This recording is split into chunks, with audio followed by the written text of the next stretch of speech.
सूचना शुणाए नुआ नुआ संगीत रेडियो माल्यवंत माटीर स्वर माटीर भाषा आम माल्यवंतर नुआ आशा।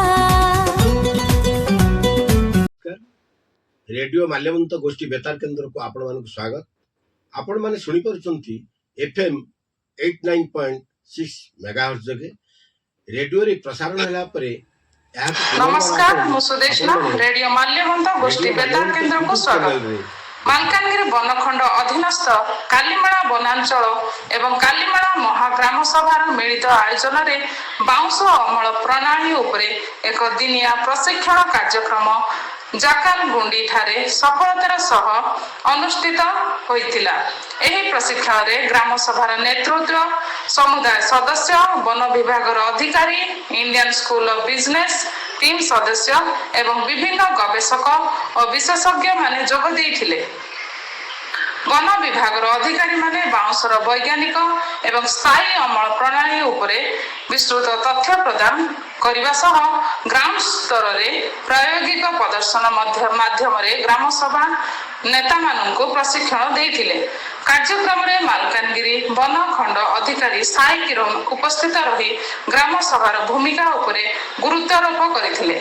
से जंगल सुरक्षा अवैध गछ कटा रोकिबा वन्य प्राणी शिकार बंद करबा एवं परिवेश संरक्षण पय समुदाय भित्तिक पदक्षेप नेबाकू आह्वान करथिले।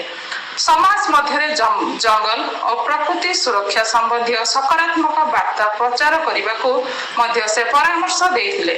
Indian school of business team सदस्य और अन्य गवेषक माने बाउंश परिचालना सठिक अमल पद्धति बाजार सुजोग एवं जीविका विकास संपर्क में मूल्यवान मार्गदर्शन देथिले। एही प्रशिक्षण ग्राम सभा नेता और समुदाय सदस्यों कौशल बुद्धि सह बाउंश संपदर सुस्थायी व्यवहार को उत्साहित करने शेष कालीमेला महाग्राम सभार नेता माने वन विभाग इंडियन स्कूल ऑफ बिजनेस एवं समस्त विशेषज्ञ को धन्यवाद जणाइथिले। से माने आशा प्रकाश करथिले जे एही प्रशिक्षण माध्यम रे चलित वर्ष बाउंश अमल कार्य सफल हेबो एवं कानामराज ग्रीन शक्ति प्रोड्यूसर कंपनी कालीमेला माध्यम रे बाउंश विक्रय करी स्थानीय लोकंक जीविका रे उन्नति आसीबो।